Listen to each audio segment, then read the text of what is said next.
এত সুন্দর হাঁসের মাংসটা কিভাবে রান্না করলাম আর আজকে এত বড় বড় হাঁস কেন আমার হাজবেন্ড নিয়ে আসলো, চলো তোমাদের সাথে শেয়ার করি ভিডিওটা।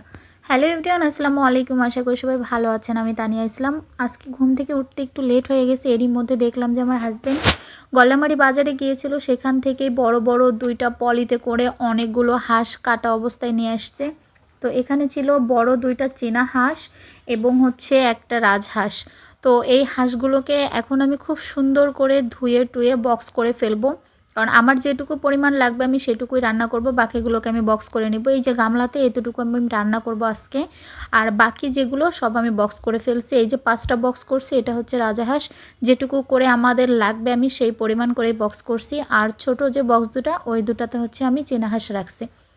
তো যাই হোক, আজকে রান্নার জন্য আমি সব কিছু এভরিথিং মশলা এখানে করে নিছি। এখানে জিরার গুঁড়া ছিল, গরম মশলার গুঁড়া ছিল, তারপরে ব্লেন্ডারে সব মশলা গুঁড়ো করে নিছি। এইদিকে কিন্তু আমার চুলাটাতে আমি তেল দিয়ে দিছি, সম্পূর্ণ কড়াইটার তেলটা গরম হয়ে গিয়েছে।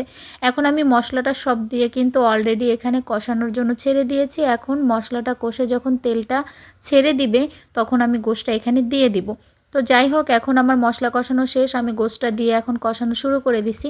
আমি এখানে এক্সট্রা কোনো প্রকার পানি কিন্তু অ্যাড করব না। এখানে মশলার কষানোর যে পানিটা সেটাই কিন্তু গোশ দেওয়ার পরে একটু পানি ছেড়ে দেয়, সেই পানিটাতে আমি সুন্দর করে মানে তোমরা দেখতেই পাচ্ছ যে আমি খুব সুন্দর করে গোশটাকে কষিয়ে নিচ্ছি।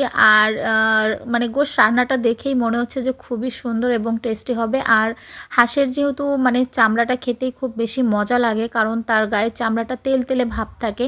তো আমার কিন্তু গোশটা 2বার এভাবে কষানো হয়ে গেছে। তো আমার হাজব্যান্ড যেহেতু বাসায় ছিল, আমি তাকে একটু উঠিয়ে দিয়ে বলতেছিলাম যে আমাকে একটু সিদ্ধ হয়েছে কিনা সেটা টেস্ট করে বলেন, আর কেমন হয়েছে টেস্ট ফ্লেভার সব কিছুই জানাবেন।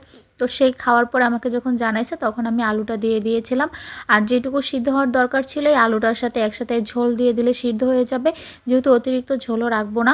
ফাইনালি আমার কিন্তু গোশটা রান্না হয়ে গিয়েছে খুব সুন্দর করে, আপনাদের সামনেই কিন্তু গোশটা রান্না করে ফেললাম। আর আজকে যেহেতু ফ্রাইডে ছিল, গোশটা কিন্তু খুবই সুন্দর হয়েছে। বিশেষ করে হাঁসের গোশ রান্না খেতে তো খুবই মজা লাগে। এখন কিন্তু আমি লাঞ্চের জন্য উঠিয়ে নিচ্ছি বাটিতে করে, আর এখন কিন্তু আমাদের সবার খাওয়া দাওয়ার পালা। তো তোমরা আজকে কে কী রান্না করে খাইছো আমাকে কিন্তু অবশ্যই কমেন্ট করে জানাবা। আর আজকে যেহেতু ফ্রাইডে ছিল, আমি কিন্তু খুব সুন্দর করে চীনা হাঁস রান্না করছিলাম। আর এটাই কিন্তু আমরা সবাই মিলে ফ্যামিলির একসাথে বসে পড়েছি খাওয়ার জন্য। আমার বাবাটা দেখো খুব সুন্দর করে তার আব্বুকে বলতেছে তাকে আগে দিতে হবে, এর জন্য তাকে আগে দিয়ে আমরা খেতে বসে পড়ছি। আজকে এখানে বিদায় নিচ্ছি, নেক্সটে আবার কোনো ভিডিও নিয়ে তোমাদের সামনে হাজির হব। সবাই ভালো থাকবা, সুস্থ থাকবা। আর হাঁস রান্নাটা কিন্তু আমি তো আজকে হাঁস রান্না করে খাইছি, তোমরা কে কী খাইছো অবশ্যই কিন্তু কমেন্ট করে জানাতে ভুলো না।